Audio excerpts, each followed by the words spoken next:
May lumipad ka sa klase ngayong araw? Ma'am, naging po ako wala. Mabuti. Maraming salamat, Arya. Ngayon, bago tayo tumungo sa ating balik-aral, ay nais din muna ipahayag ng ating pabantayan sa klase. Pakibasang lahat. Makinig sa guro. Umupo ng maayos. Itaas ang kamay kung gustong sumagot. Huwag gumamit ng cellphone. Ngayon, class, ang ating pamantayan sa klase ay dapat masunod ng bawat isa sa inyo upang maging maayos ang ating talakayan. Malinaw po ba? Opo! Kung ganon, tutungo na tayo sa ating balik-aral. Ano nga ba ang ating nakarang talakayan? May naalala ba kayo sa ating nakarang talakayan? May idea ba kayo? Sino gusto magbahagi? Mary G? Ay, Maricar? Ma'am, ito po yung patungkol sa tawag ng balikat. Tama, magaling. Ito ay tungkol sa pag-aaral tungkol sa ugnayan ng tao at ang kanyang kapaligiran. At kung paano nakakapekto ang tao sa kanyang kapaligiran, ay ganun din ang kapaligiran sa tao. Ngayon naman, ano naman ang importansya ng pag-aaral nito?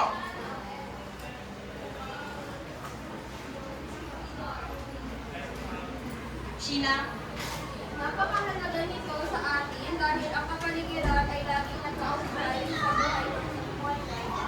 Tama, magaling. Ngayon ay naalala nyo na ang ating nakarang talakayan. Ngayon naman ay magkakaroon tayo ng isang palaro. Gusto nyo ba na maglaro? Opo!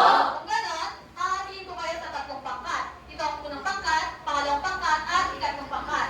Ang bawat pangkat ay pipili ng isang representante na pupunta dito sa harap upang gawin ang kilos na sasabihin ko. Ngayon, class, kapag sinabi ko pong tao ay itataas lang inyong dalawang kamay na parang ganito. Kapag sinabi ko naman pong bahay ay itataas lang inyong dalawang kamay na namumustubok na parang ganito. Kapag sinabi ko naman kapaligiran ay ibababa ang dalawang kamay na parang ganito. Malinaw po ba? Opo! Ngayon, class, nakapili na ba kayo ng isang representante bawat grupo? Opo.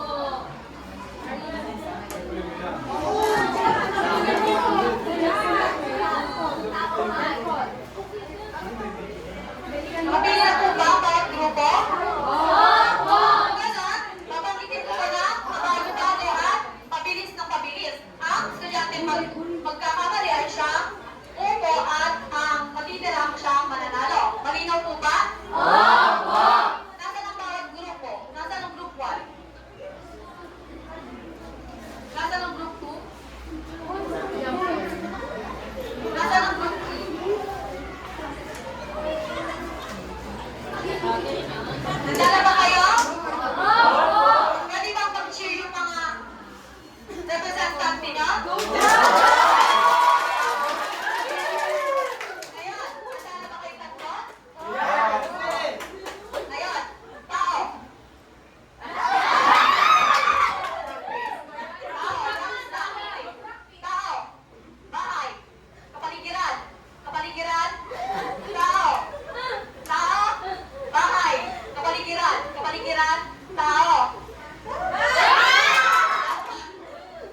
Maraming salamat. Ngayon, ang pangalawang larawan ay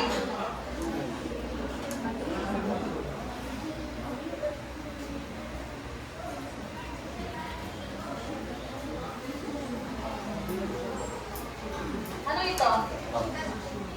Galing. Ngayon naman, ano sa tingin nyo ang ikatlong larawan? Ika. Ma'am, sa tingin ko po, ito po ay Monica. Tama. Sulat.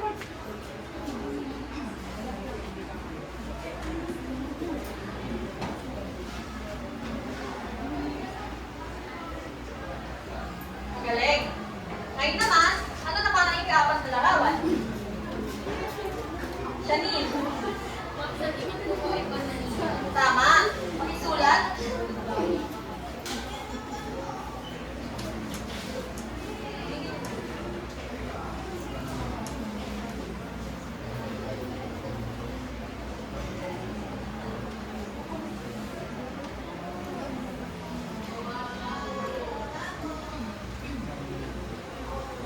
Galing. Ngayon, anong napansin nyo sa mga larawan na aking pinakita?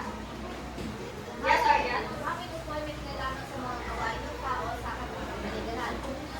Tulad na lang ng kultura at susugan, nagtuturo sa tao.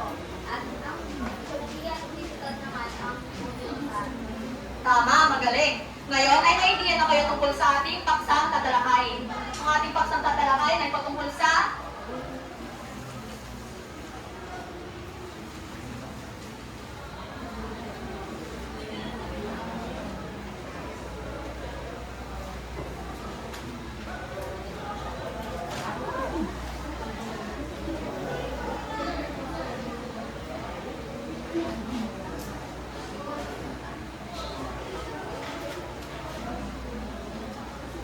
tungkol sa geografiyang pantao. Ano ang una pumapasok sa isipan nyo kapag sinabing geografiyang pantao? May idea ba kayo tungkol sa geografiyang pantao? Okay. Ito po ay patungkol sa atin at sa ating kapaligiran. Tama. Ang geografiyang pantao or human geography sa Ingles ay ang pag-aaral tungkol sa ugnayan ng tao at ang kanyang kapaligiran. Alam naman natin na napakahalaga ng ating kapaligiran sa ating pamumuhay. Bukod dito ay nagbibigay ito ng buhay sa ating mga tao. Sa mga lahat ng mga nabubuhay dito sa mundo tulad na lamang ng hayop, organismo, halaman at iba pa. Ngayon naman class, tatanungin ko kayo. Sa tingin nyo ba ay mabubuhay tayong tao kapag wala ang ating kapaligiran? Hindi po. Tama. Magaling. Hindi tayo mabubuhay mga tao kapag wala ang ating kapaligiran. Halimbawa na lamang dito sa classroom. Kapag wala ang ating kapaligiran ay hindi tayo mabubuhay dahil ang tao at ang kapaligiran ay laging magkaugnay. May tatlo tayong dahilan kung bakit ang tao at ang kapaligiran ay laging magkaugnay. Una ay umaasa tayo sa mga pangunahing pangangailangan tulad na lamang ng pagkain, tubig at tirahan. Pangalawa ay binabago natin ang ating kapaligiran upang mas maging angkop sa ating pamumuhay tulad na lamang ng pagpapatayo ng mga bahay, tirahan at gusali. Halimbawa na lamang dito sa classroom class. Kaya pinatayo itong school upang, sa tingin nyo, bakit pinatayo itong school? Sino may idea kung bakit sa tingin nyo pinatayo yung school na to? Anong purpose nito sa tingin nyo? Yes, Kate? Para po sa mga mag-aaral, ma'am. Tama! Magaling! Ang school na ito ay pinatayo upang magkaroon tayo ng lugar kung saan ay mag-aaral tayo. Upang meron tayong makukunan na informasyon at mga knowledge. Ngayon, binabago natin yung ating kapaligiran upang iangkop sa ating pangangailangan. Tulad na lamang din ng tirahan. Nagpapatay tayo ng tirahan upang ating masisilungan at matitirahan. Binabago natin yung ating kapaligiran upang iangkop sa ating pamumuhay. Ngayon naman, ang ikatlong dahilan kung bakit ang tao at ang kapaligiran ay laging makugnay ay inaangkop natin ang klema na meron tayo dito sa ating lugar. Halimbawa na lamang ay nagsusot tayo ng mga makakabal na damit kapag malamig. Or di kaya naman ay nagsusot tayo ng mga maninipis na damit kapag mag-init. Ngayon sa tingin nyo class, anong karaniwang sinusuot sa Baguio dahil sa klema na meron sila doon? Tama! Makapal. Dahil inaangkop nila yung klema na meron sila doon. Dahil nga malamig sa kanila, inaangkop nila yung pananakit nila. At sa tingin natin, ang mga halaman na itinatanim doon ay ang cold planted or temporary planted na mga halaman tulad na lamang ng mga kulay na mga repolyo, patata, at iba pa. Sa mga prutas naman, nandito naman yung mga strawberries o yung sa mga bulaklak naman, nandyan yung mga roses, di ba? Naiintindihan mo ba? Opo! Ngayon naman, tutungo na tayo sa konsepto ng geography ng pantao.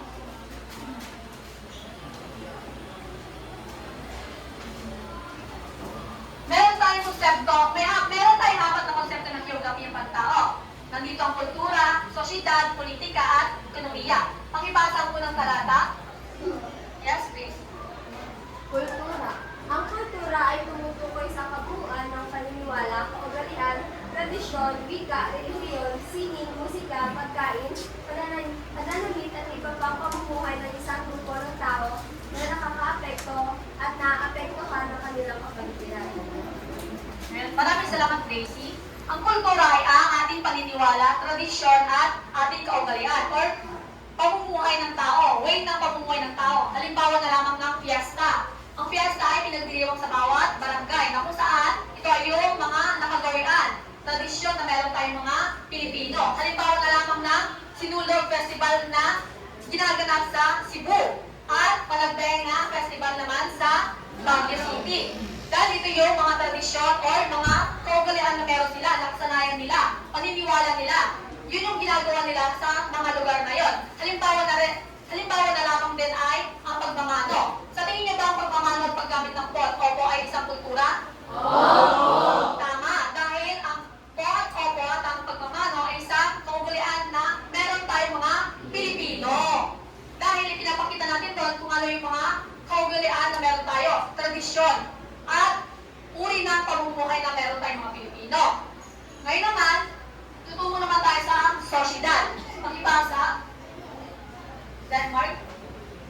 Ang sosyedad ay tumutukoy sa isang organisadong grupo ng tao na may isang sistema ng pamumuhay, ugnayan, batas, tradisyon, at instruksyon.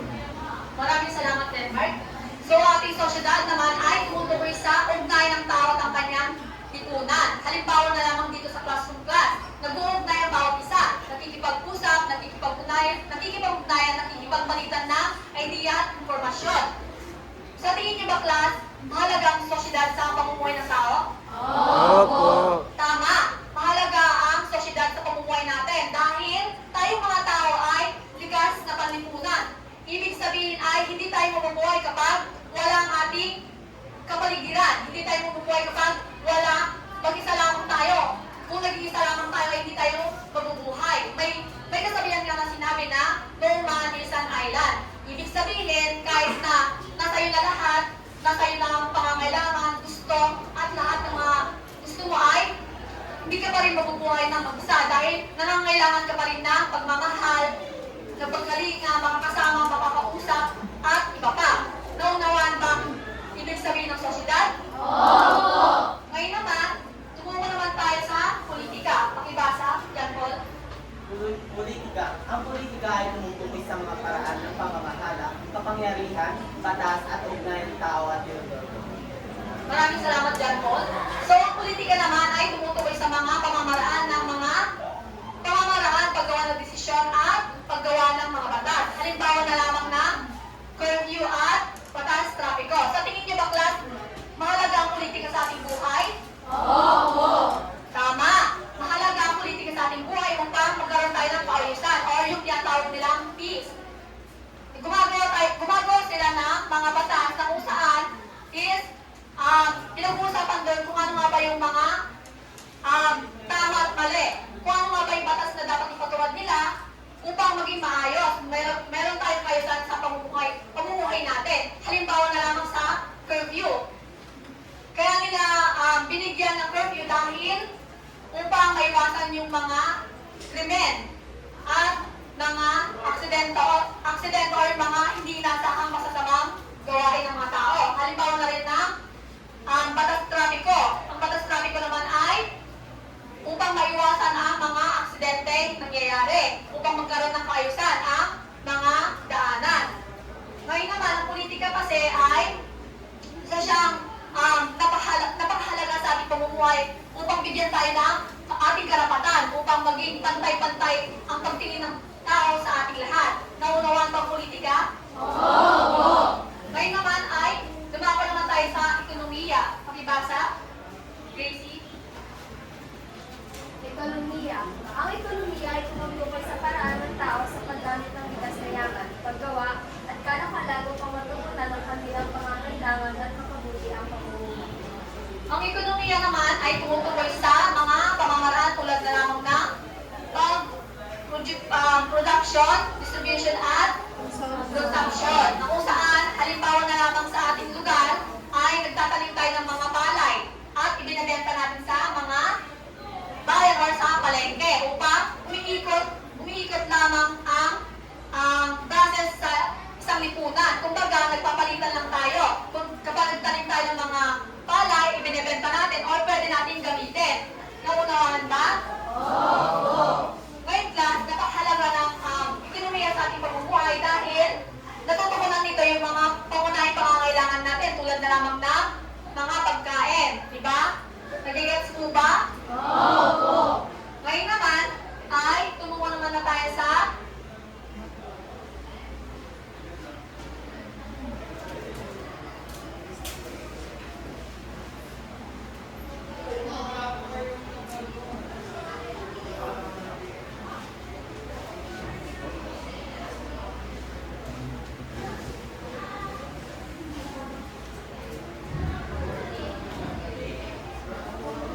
ngayon class, bago tayo magtapos sa ating discussion, ay nais ko mulang ipaliwanag kung ano nga ba yung mga paraan kung bakit nag-uugnay ang tao sa kanyang kapaligiran. Una ay ang paggamit ng likas na yaman, tulad na lamang ng tubig na ating iniinom at pinanliligo. Tulad na lamang din ng pagkain na ating kinakain upang tayo mabuhay at ang ating tirahan. Pangalawa naman ay binabago natin ang ating kapaligiran upang iyakma sa anong meron tayo. At pangatlo ay inaangkop naman natin ang klema na meron tayo sa isang lugar upang mas maging maayos ang ating pamumuhay. Naintindihan mo ba? Malinaw po ba? Oo! Ngayon naman ay magkakaroon tayo ng isang aktibidad na pinagagatang 4 na aspeto isang lipunan. Hahatiin ko kayo sa 4 na grupo. Ang bawat grupo ay may nakatalagang aspeto. Bali ang group 1 ay ang kultura, ang group 2 naman ay politika, at ang group 3 naman ang sosyedad, at ang group 4 naman ay ang ekonomiya. Ngayon class, magbibilang tayo ng 4 upang kayo'y hatiin. Mag-umpisa muna dito.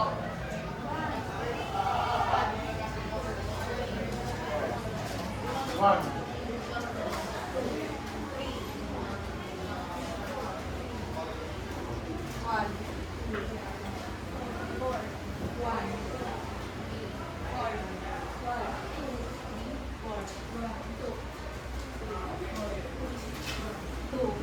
Four. Ngayon class, ay pupunta kayo sa mga group na to. Halimbawa dito, group 1 dito, group 2 dito, at group 3. At ang huling pagkat ay sa dulo. Ngayon, magtipon na kayo.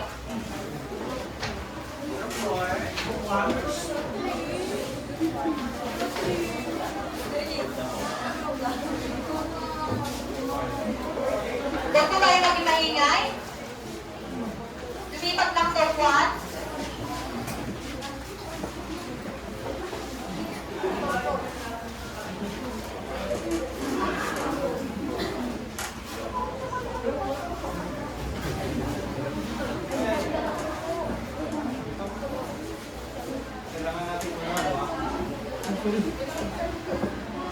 Ayos na po ba? Nasaan ang group 1? Nasaan ang group 2? Nasaan ang group 3?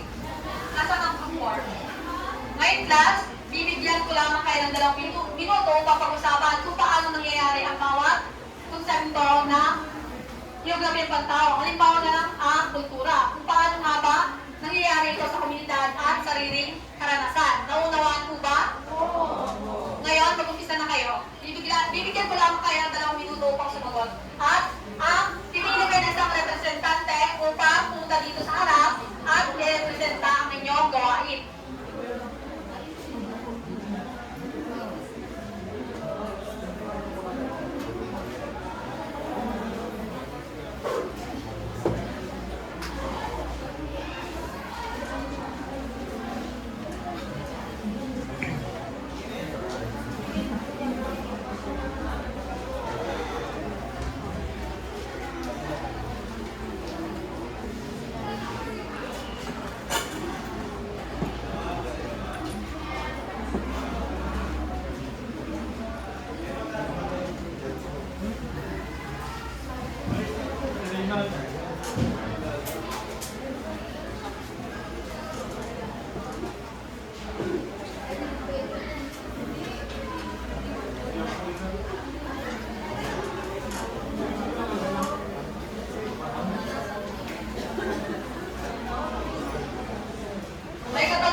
Ano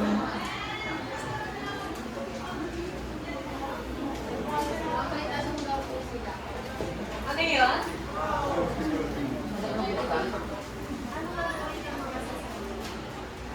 Bawat grupo ay may nakatalagang konsepto. Halimbawa na lamang, kayong group 4 ay ang ekonomiya.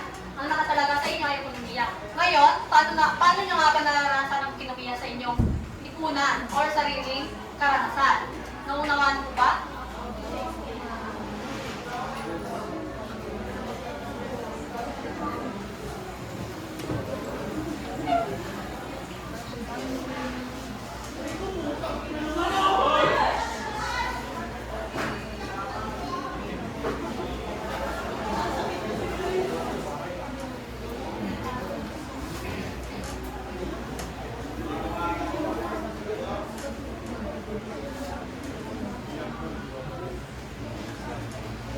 Handa na ba kayo?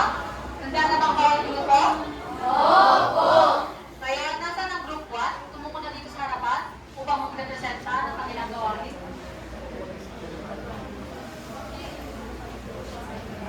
Kapag sinabi po natin kultura, base po sa na-discuss po ni Ma'am Kato, is kapag sinabi po natin kultura, is ito po yung mga nakasanayan po natin. Halimbawa na lang po sa sinabi niyo po sa discussion na kanina, is yung pagmamano at ang fiesta. Na nagpapakita po ng pagkakakilanlan natin ng mga Pilipino, ng mga nakasanayan po natin, ng mga ginagawa po natin sa pang-araw-araw natin. Isa na po sa mga halimbawa nun ay ang fiesta at ang pot. Tama. Magaling. Bigyan natin sila ng 5 palakpak. Ngayon naman, nasaan naman ang pangalawang grupo? Yun na po sa amin is yung politika. Yung politika is sila yung mga may power or kapangyarihan gumawa ng batas at tayong mga tao naman yung sumusunod sa batas na ginagawa ng politika para magkaroon ng peace and order. Magaling. Bigyan natin ng 5 palakpak ang grupo. Ngayon naman, nasaan naman ang group 3?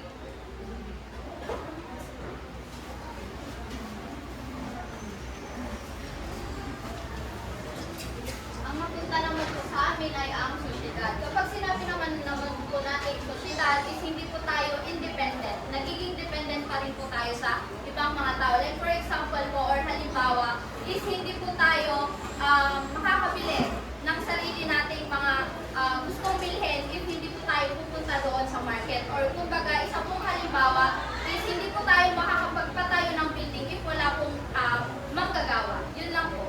Maraming salamat. Magaling. Bigyan natin ng 5 palakpak ang group 3. Ngayon naman, nasaan ang group 4?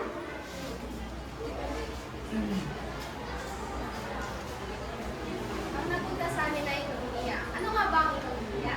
Ang ekonomiya ay merong tatlong konsepto. Nandiyan ang distribution, consumption, production, and distribution. So, pag consumption, tayong mga mamimili or mga mamamayan ang gumagawa. Ang distribution, of course, yung mga producers or yung mga gumagawa ng mga product. And production, it also, yun yung mga gumagawa ng mga produkto na kinakonsume ng isang bansa or ng mga Pilipino. Yun lang. Magaling. Maraming salamat, Mary Jane. Bigyan natin ng 5 palakpak ang group 4. Ngayon naman ay babalikan natin ang ating tinalakay. Ano nga ba ang ibig sabihin ng geography ang pantao? Rashina? Pag-aaral sa tao. Tama, magaling. Ngayon naman, ano naman ang 4 na aspeto ng geography ang pantao? Ivory? Kultura, politika, sosyedad, at ang pinakahuli, ekonomiya. Magaling. Ngayon naman, paano naman ginagamit ng tao o ano ang paraan ng tao sa paggamit ng kanyang kapaligiran? Vanessa? Mga paggamit ng likas na yaman, pagbabago ng kapaligiran ng pag-angkot. Tama, magaling. Ngayon ay, naiintindihan nyo na ang ating tinalakay. Kaya masasabi natin na ang geography ang pantao, isang disiplina na nag-aaral tungkol sa ugnayan ng tao at ang kanyang kapaligiran. Dahil dito, natutulungan tayo upang mabuhay. Pinagkukunan natin ng mga pangunahing hanap buhay at mga pangangailangan natin. Naunawaan ba, class?